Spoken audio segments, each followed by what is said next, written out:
हिंदुस्तान को पता है जो पहलगाम में हुआ।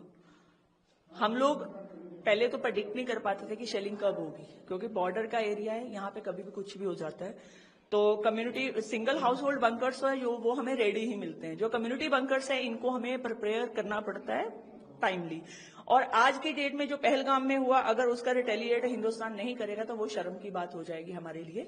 तो हम बॉर्डरवासी हैं, इसीलिए जो हिंदुस्तान में होगा वो सबसे पहले इफेक्टेड तो हमारे एरियाज होते हैं। तो हम लोग उसके लिए अपने आप को प्रिपेयर कर रहे हैं कि अगर कुछ भी होता है we are ready for that. Hindustan को ये सोचने की, गवर्नमेंट को ये सोचने की जरूरत नहीं पड़ेगी कि बॉर्डर के ऊपर हमारे लोग हैं, वो सेफ रहेंगे या नहीं रहेंगे।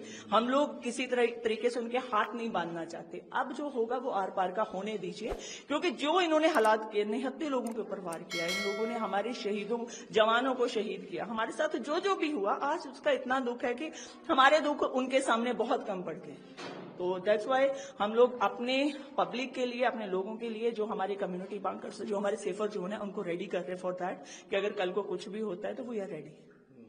तो मतलब काफी इतने सफिशिएंट है bunkers? Single house hold bunkers sufficient है अगर मैं बोलूं तो कम्युनिटी बंकर्स हमारे ऐसे प्लेसेस पर हैं जहां पे गैदरिंग होती है।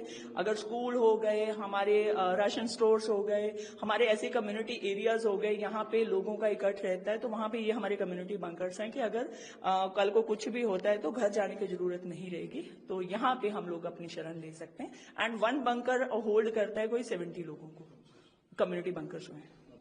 तो पहले भी क्योंकि यहाँ शेलिंग हुई है, बॉर्डर के लोगों को तो पता ही है। बिल्कुल बिल्कुल बिल्कुल। उस हिसाब से मतलब ये बंकर सेफ है? देखिए ये बंकर मोर देन सेफ है, और मैं इसकी सेफ्टी और इसका अगर आपको पैरामीटर बताने जाऊं तो आज तक ये बंकर्स खड़े हैं, बहुत हेवी शेलिंग में भी खड़े हैं, तो इट मीन्स ये सेफ है तभी ये खड़े हैं। ये फुली आरसीसी के बंकर हैं, इनको आपको पता ही है कि कुछ हो नहीं सकता।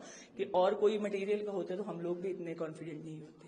और हमने देखा काफी खेती जो है, कटाई भी काफी तेजी से होती है। बिल्कुल सर, हम लोग कल रात भी 2:30-3 बजे तक हम लोग कटाई करते रहे कि हमारा बॉर्डर जो है, जो फेंस के आसपास वाला एरिया है वो क्लियर हो जाए, क्योंकि किसान का सोना खेतों में पड़ा है और वो सोना संभालना बहुत जरूरी है, क्योंकि 6 मंथ हम उस पर निर्भर रहते हैं। बाकी सारा कुछ बाद में हम लोग वो भी साथ साथ कर रहे हैं, और सेकेंड हैंड हम ये भी कर रहे हैं कि हम अपने लोगों को सेफ कैसे रखेंगे।